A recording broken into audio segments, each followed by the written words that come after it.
Our first film, The Morning After, has received, I think, some misleading advance word passed on around about it.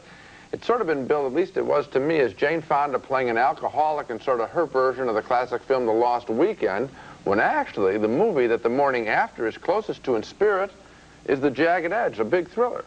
Only secondarily does the issue of her character's alcoholism come through.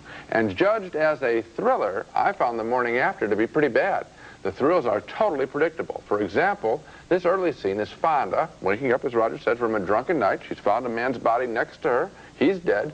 So she cleans up the apartment, doesn't call the police, of course, and as she's leaving the apartment, she realizes that somebody else might be in the room, in the closet.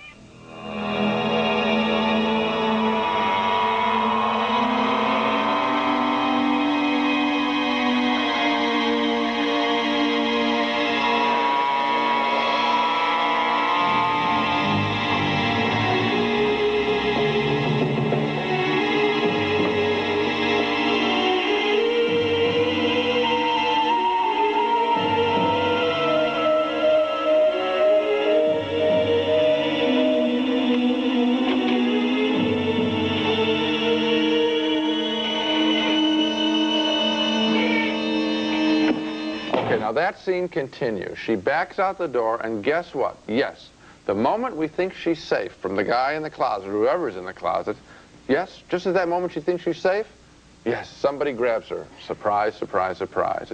But, again, another surprise. The person that grabs her, it's not a killer, it's a friend.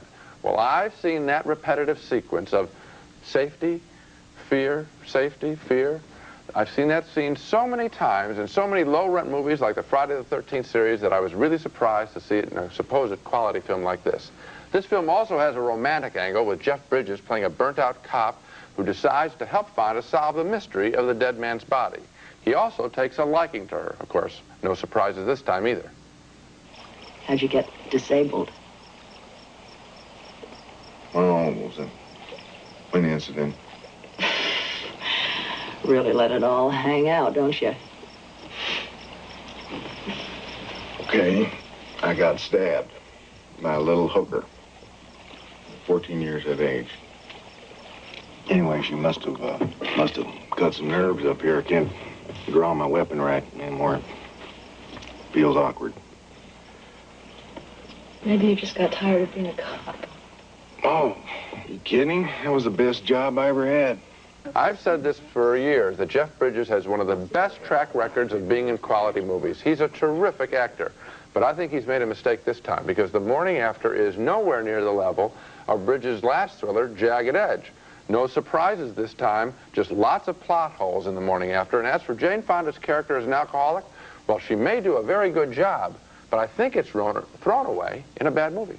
Well, I agree with you that the plot is no good. In fact, there were holes in this plot so big that you could drive another movie through them. In fact, the contradictions, including, for example, the whole business of how they're going to get rid of the bloody sheets and why the police didn't find him there, how the body got in her shower, etc., etc. Forget it. Why they didn't rewrite the plot of this movie from beginning to end, I don't understand. I don't either. Yet, I recommend the movie marginally because of the performances. Jane Fonda and Jeff Bridges. Interesting, especially Jane Fonda. Reaching here, creating a character who is very interesting.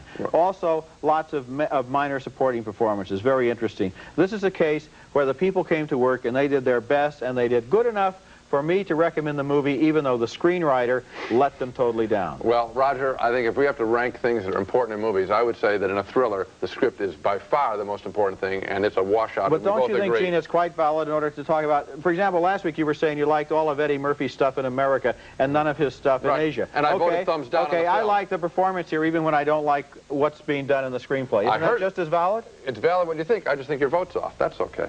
Well, you make mistakes before. Don't worry about it. No, this is not going to be my last, I'm sure, and it's not according to you. Roger and I split on The Morning After. I thought it was a dumb, predictable thriller. Roger thought that Jane Fonda's and Jeff Bridges' performances more than made up for the film's many faults.